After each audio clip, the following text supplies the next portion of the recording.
All right, welcome back to the Be Well Builds YouTube channel. I'm Brandon, that's Luke. Yep.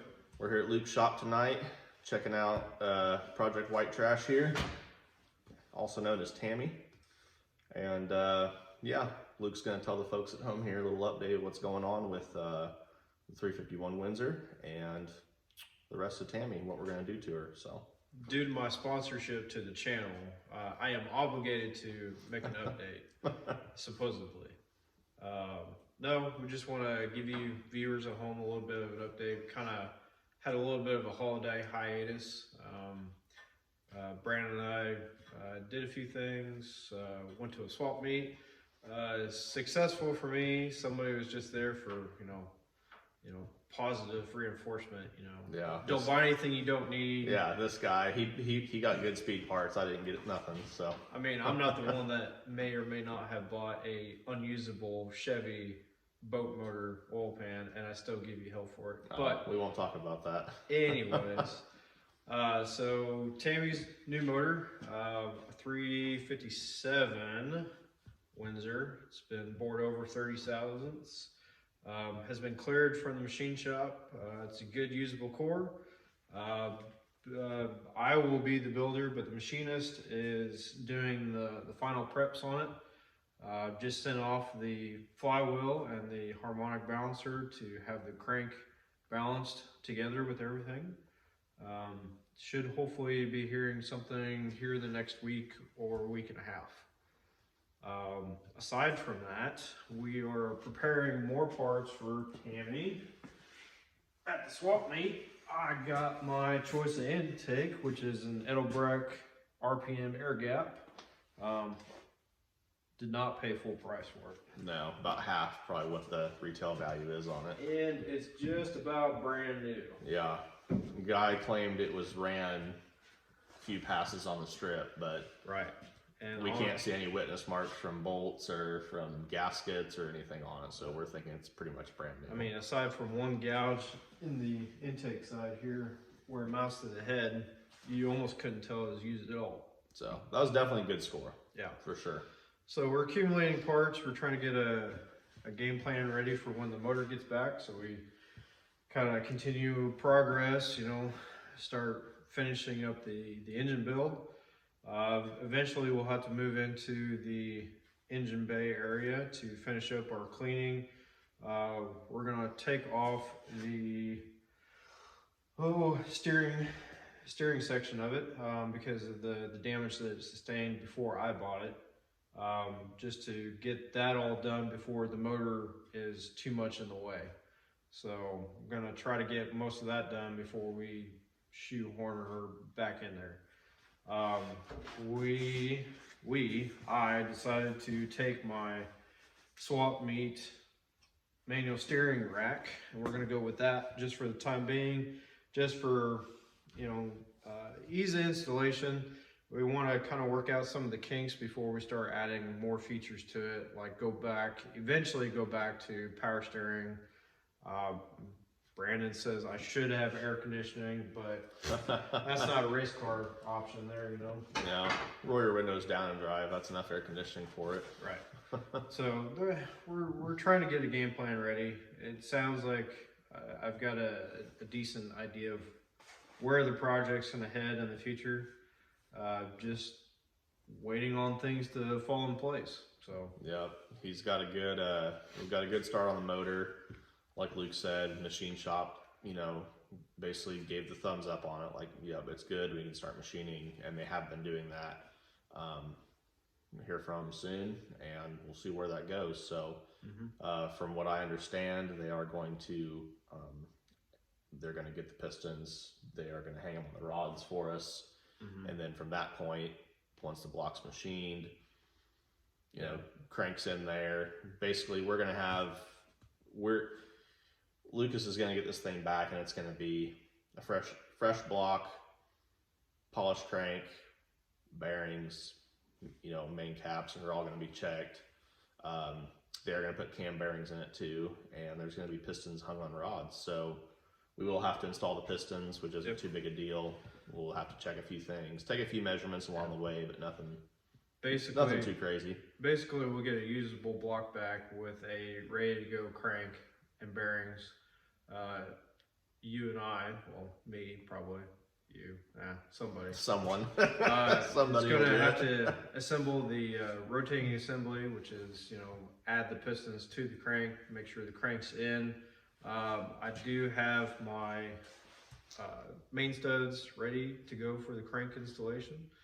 From there, we'll get some more pieces in for the timing components as far as camshaft, gears, chain, and kind of go that direction.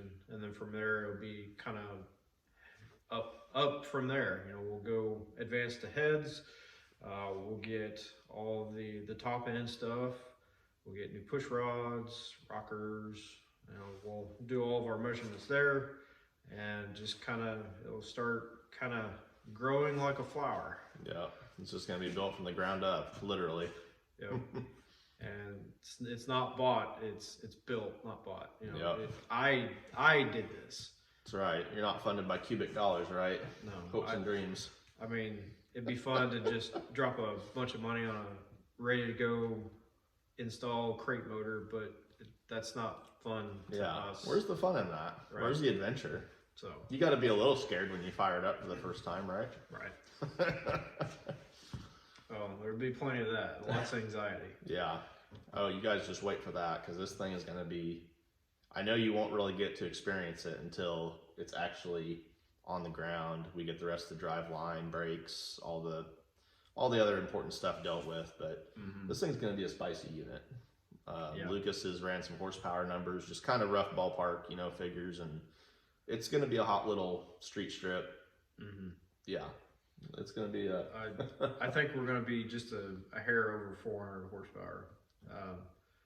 In my mind, maybe closer to 430, but realistically, somewhere around 410. On pump gas. On pump gas. Yeah.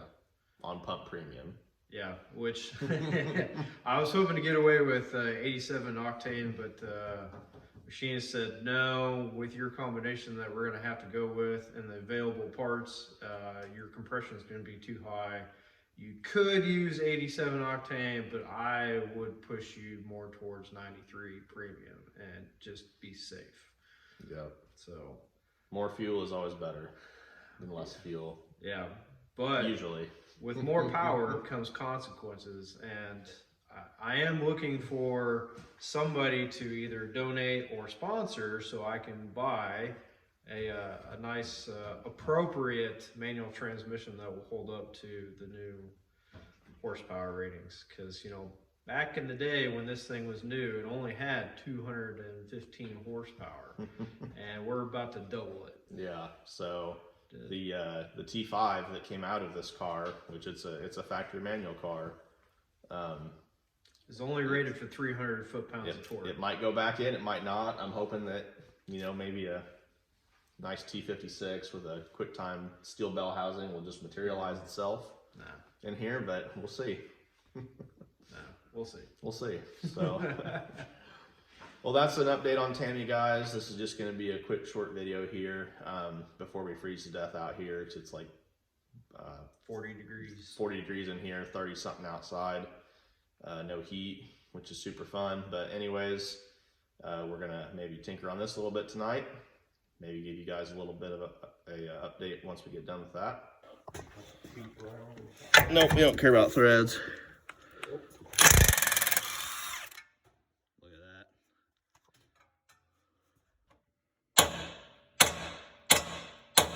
I'm also beating left-handed too. Well, no good with your switch hand, huh? It's alright, I'm not either.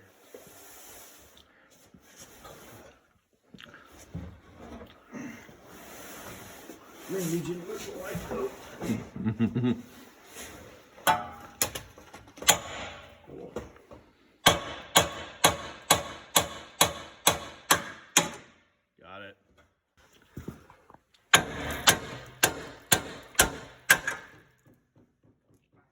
Alright. There we go.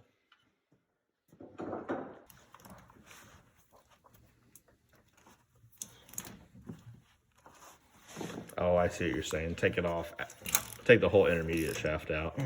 I see. Fuck out of the way. Well, you got the clock spring worried about anyways. Yeah. Well, yeah, well, in a sense you do, because you still got the buttons. Horn and cruise control.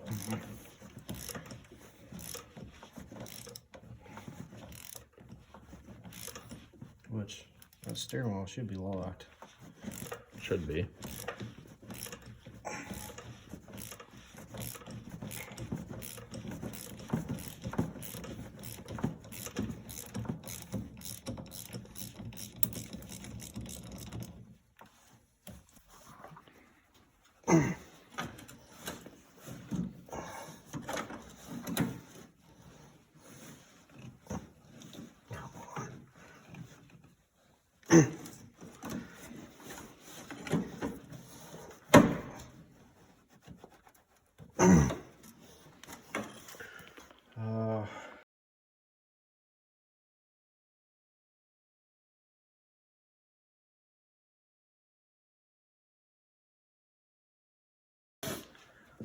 Well, as you can see, we put the steering rack in. We said we weren't going to install.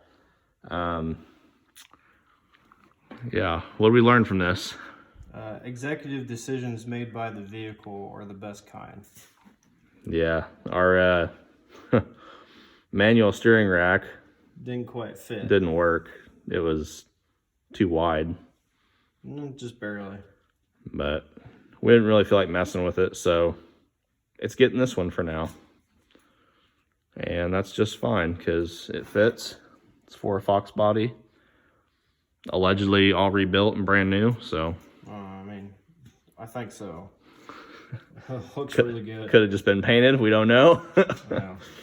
But, all right. Well, what do you think, Luke? I think we need to call it a night. Okay. You heard it from the man himself. We're going to call it a night. That wraps this episode of Project White Trash, aka Tammy. And like I said, stay tuned for an update on that spicy engine combo Luke's putting together. And we'll see you next time. Peace.